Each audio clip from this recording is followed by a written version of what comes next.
Je m'appelle Louis Tchepski, j'ai 31 ans et je suis responsable de la formation et du centre d'entraînement labellisé au Stade Canet Rugby Club. Le rugby, c'est ma passion. J'ai joué durant 22 ans. J'ai commencé donc ici même à l'âge de 7 ans. J'ai arrêté là maintenant il y a 1 an et demi. J'aime beaucoup m'occuper aussi de jeunes. J'ai été animateur et directeur de colo pendant pas mal d'années à l'époque de mon adolescence.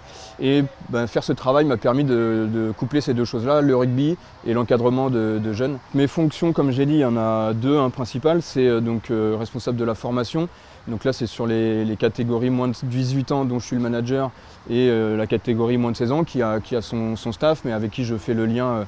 Et donc là, c'est avec le collectif moins de 18 ans que je suis en compétition. On évolue donc en national là, depuis 2 ans.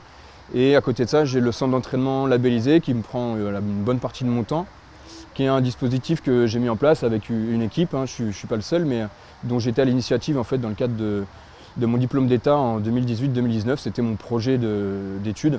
Et donc c'est un dispositif qui a pour vocation de former les jeunes à leur meilleur niveau possible. Et donc pour lequel on met plein de choses en place. Ils ont des horaires aménagés, on a des lycées partenaires et ils s'entraînent avec un volume horaire qui est beaucoup plus développé que entre guillemets, le joueur lambda de catégorie moins de 16 ans, moins de 18 ans, où les garçons ont jusqu'à 8 séances terrain, tout un suivi autour de la notion du médical, diététique, en lien avec les kinés, de la préparation physique, préparation mentale.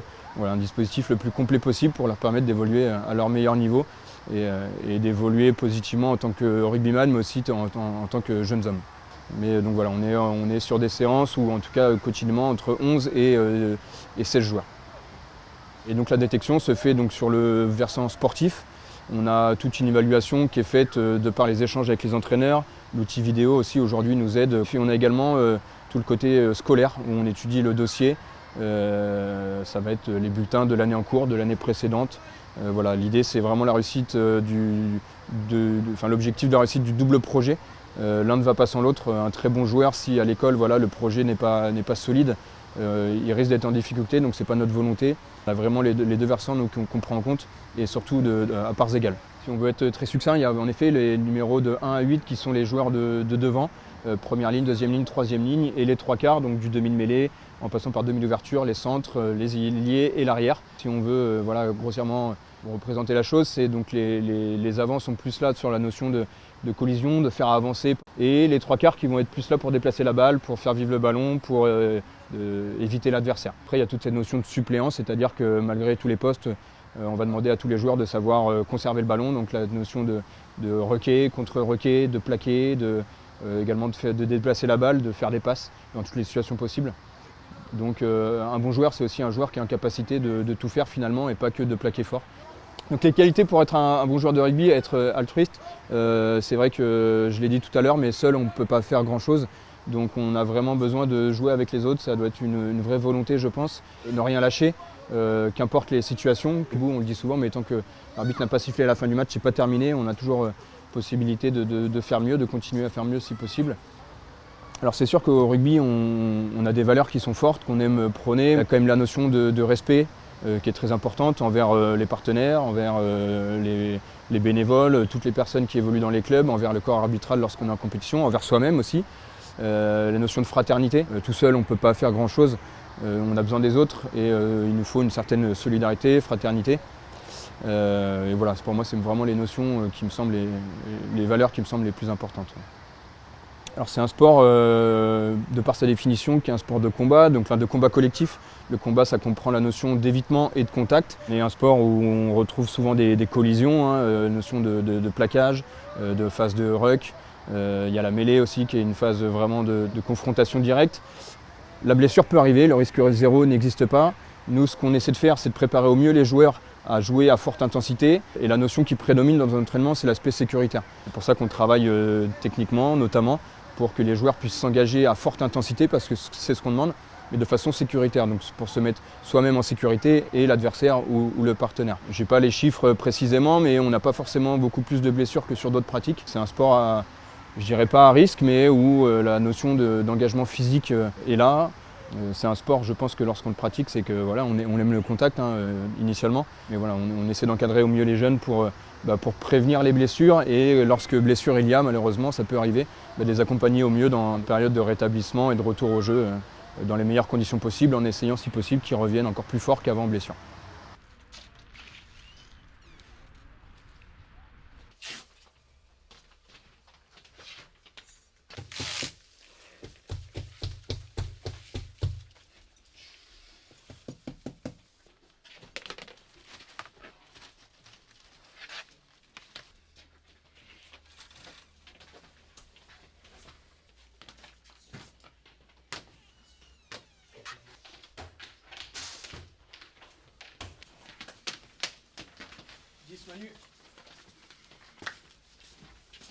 Il y a beaucoup de choses là qui sont transversales avec notre pratique, avec le contexte du jour, d'autres un peu moins.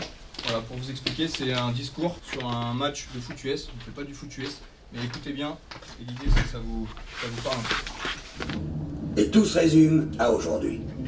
Aujourd'hui, soit nous guérissons en tant qu'équipe, soit on s'effondre. On découvre que la vie se joue sur quelques centimètres, comme le football. Parce que dans ces deux jeux, la vie ou le football, la marge d'erreur est si réduite. Je veux dire, vous êtes un demi-pas en retard ou en avance, et vous ne marquez pas. Regardez le gars qui est à côté de vous, regardez dans ses yeux. Moi je crois que vous allez voir un gars qui va avancer d'1 centimètre avec vous. Vous allez voir un gars qui est prêt à se sacrifier pour son équipe, parce qu'il sait que quand le moment sera venu, vous ferez la même chose pour lui. C'est ça le football, les mecs. Mais ça n'est que ça. Et maintenant, que vous allez faire? Fort. 1, 2, 3. Allez, bleu.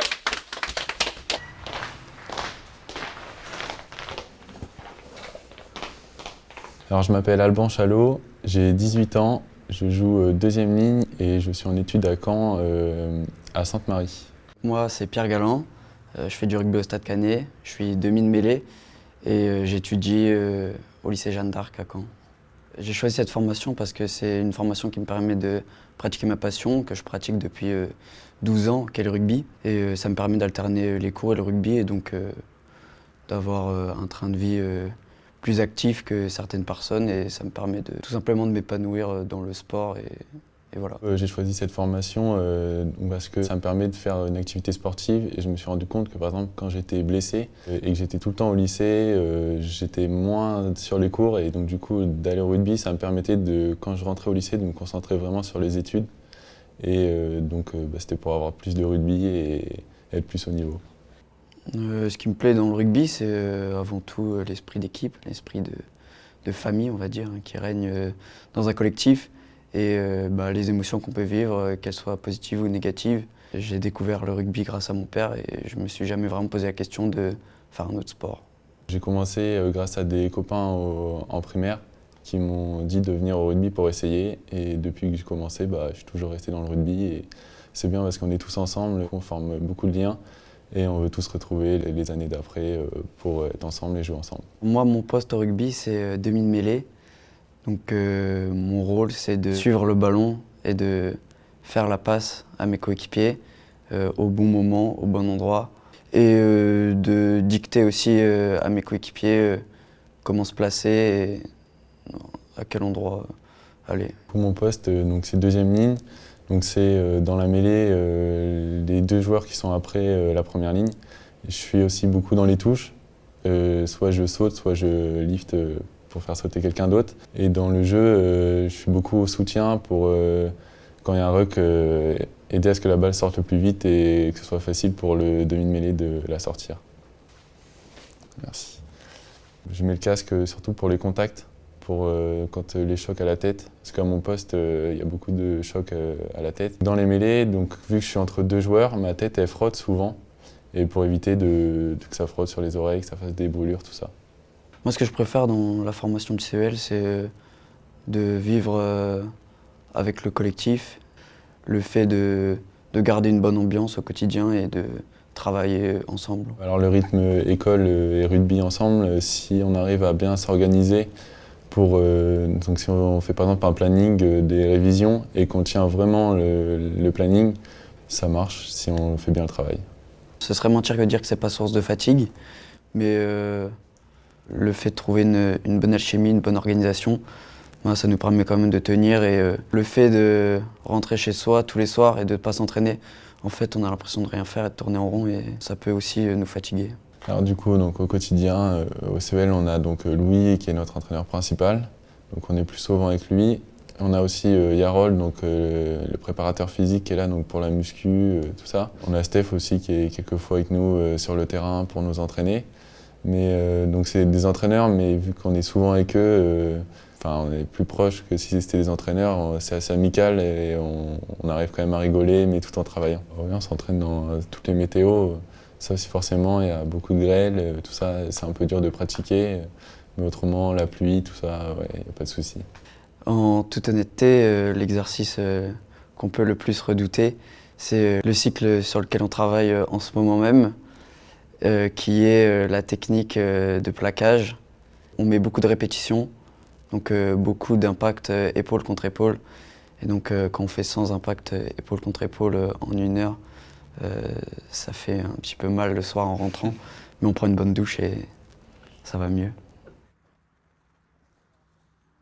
Là, c'était un échauffement d'avant-match. Ce qu'on essaie de faire, c'est de préparer les corps et les cerveaux à combattre ensemble et pas que, aussi à éviter du coup. Et donc on essaie dans notre échauffement de retrouver un peu toutes les notions de ce qu'on retrouve en match. Donc il y a toute une partie au début au niveau du cardio, faire monter le corps en température. Une partie manipulation de balles aussi. Nous, on prône beaucoup un jeu de mouvement, déplacer les ballons. Et donc si on ne prépare pas les joueurs à ça, c'est pas juste au coup de sifflet du début de match qu'ils seront en capacité de le faire. Donc c'est pour ça qu'on essaie aussi de jouer sur cette notion-là. Et comme c'est un sport où il va y avoir de la collision, c'est important de préparer les corps aussi à combattre. Et autour de tout ça, il y a aussi cette ressource mentale qui est importante, nous, de travailler pour que, arrivé le coup d'envoi, on soit prêt à jouer et dans les meilleures conditions possibles.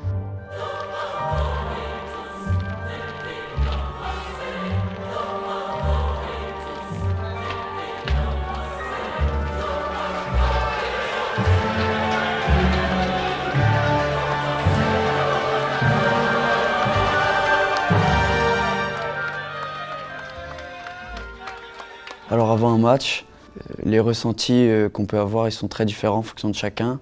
Il y en a qui sont très stressés, il y en a qui se mettent la pression, d'autres non, il y en a qui ont besoin de rigoler avant un match.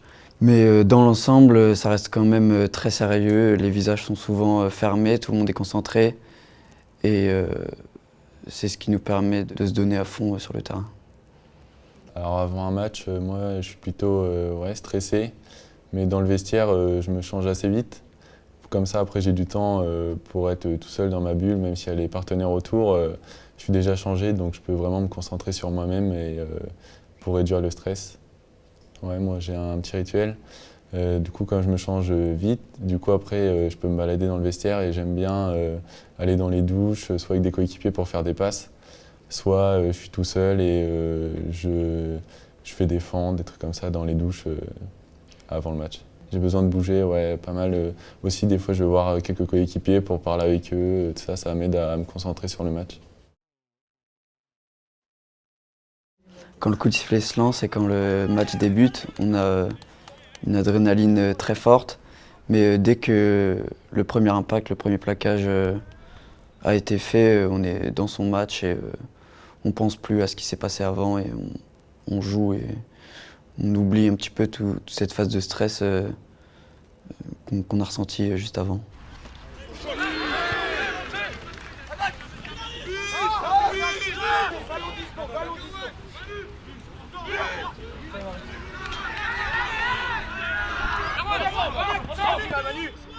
Manu, on a fait une passe, on a gagné 20 mètres. Moi ça me va, je préfère ça plutôt que 4 passes et balle adverse.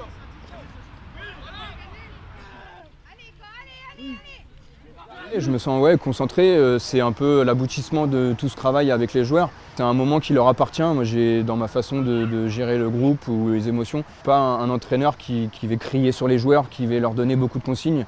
Je pars du principe que nous, notre boulot, il est surtout en semaine. Alors on est aussi là pour les accompagner en compétition. Ils sont dans un cursus de formation, donc ils ne sont pas encore totalement formés. Mais on a tendance, et je parle de moi, mais c'est aussi avec le staff avec lequel je travaille, à laisser les joueurs maîtres de leurs décisions, quitte à des fois faire des erreurs. Alors ça peut des fois nous desservir sur des matchs charnières. Là on est dans une optique de maintien, c'est pas facile, on a besoin de gagner.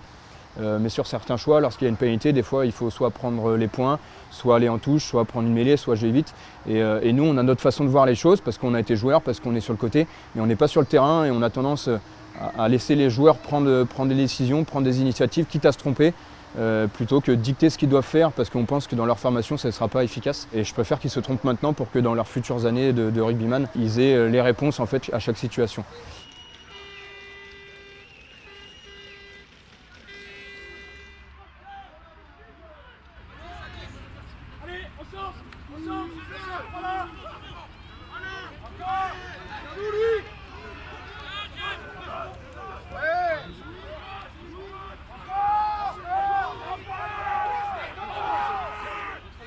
Donc quand le soigneur rentre pour venir avec nous en équipe, soit parce qu'on a marqué ou on a pris un essai, voilà, il nous parle de ce qu'on pourrait améliorer.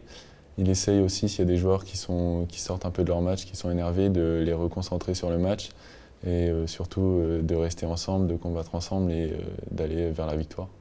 Donc, lors des compétitions, donc, on est plusieurs à avoir le droit d'être sur le banc de touche. Donc il y a l'entraîneur qui a le brassard rouge, le soigneur. Ces deux personnes-là, donc il y a l'obligation de les avoir sur la feuille de match pour que le match puisse avoir lieu. Sans ça, on n'est pas en règle. On a aussi donc l'adjoint terrain qui va aussi pouvoir apporter l'éti lorsqu'il y a des transformations, des pénalités, pouvoir ramener aussi de quoi hydrater les joueurs. Les personnes qui m'accompagnent, notamment avec cette qualification de soigneur, sont des bénévoles. Alors nous, il se trouve que dans notre organisation, c'est Arnaud Leportier qui est soigneur. Il est de profession sapeur-pompier professionnel. Donc, son rôle est de rentrer lorsqu'il y a des bobos, des blessures, pour venir donner les premiers soins aux gars. Ça peut être écorché, ça peut être un coup, ça peut être quelques points de suture, voir s'il y a des plaies. Et puis lorsqu'il y a blessure plus grave, c'est prendre en compte ces blessures-là, voir s'il y a besoin de soutien supplémentaire sur l'assistance pompier, par exemple.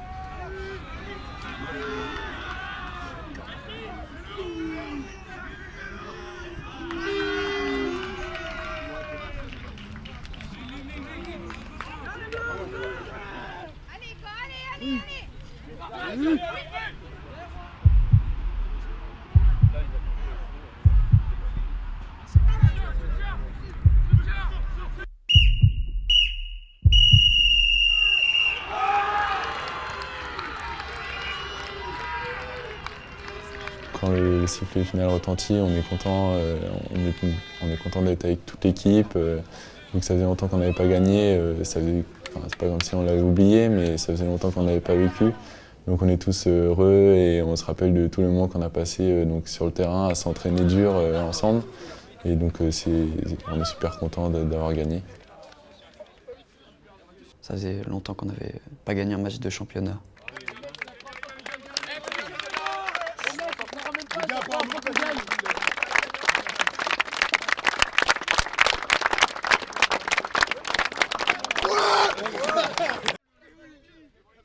Ouais, donc mon état d'esprit après le match, moi j'ai beaucoup dans la retenue, donc on a gagné, ça nous a fait énormément de bien. En effet, on n'avait pas gagné de l'année, c'est assez dur à dire, mais c'est le constat. Aujourd'hui, on y joue un niveau de compétition qui est élevé à notre niveau. On a encore du mal à être compétitif avec toutes les équipes du championnat, on n'a pas les mêmes contextes, on est encore un petit à notre échelle. Donc c'est une victoire qui fait énormément de bien au moral, les garçons le méritent, moi j'étais surtout très heureux pour eux. Mais dans la retenue, et les gars me l'ont dit, à un moment donné j'ai souri et apparemment ça les a marqués, ils ne sont pas forcément habitués à ça. C'est surtout que cette victoire nous fait énormément de bien, mais moi je pense aussi à l'issue du championnat, on n'est pas maintenu, donc c'est un pas en plus vers le maintien. Mais cette victoire-là, si on n'en arrive pas à en avoir d'autres, nous permettra pas d'être maintenu et c'est clairement l'objectif à l'heure actuelle. Donc c'est pour ça que je suis toujours dans la retenue, mais comme j'ai dit aux garçons, voilà, il faut savoir profiter de cette victoire, ça faisait longtemps, donc surtout on ne va pas leur enlever, ils sont allés se la chercher d'une belle manière. Donc voilà, j'étais aussi très fier d'eux, avec le staff d'entraîneur, on leur a dit, il faut surtout avoir la volonté d'aller en chercher d'autres pour vivre d'autres émotions positives parce que les sourires qu'on a le samedi soir, ça faisait longtemps qu'on les avait pas eus et ce qu'on souhaite c'est les avoir le plus possible. Donc voilà, ce que je voulais surtout moi dire auprès des joueurs, c'est que j'étais très content d'eux, mais qu'il fallait qu'on continue parce qu'on avait d'autres émotions positives à aller chercher. Go!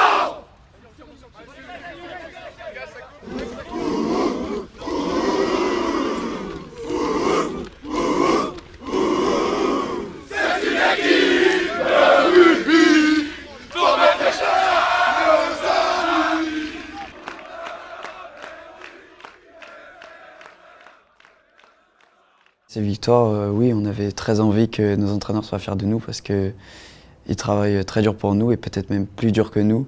Et c'est très important pour nous de les récompenser de leur travail et aussi nous récompenser de notre travail.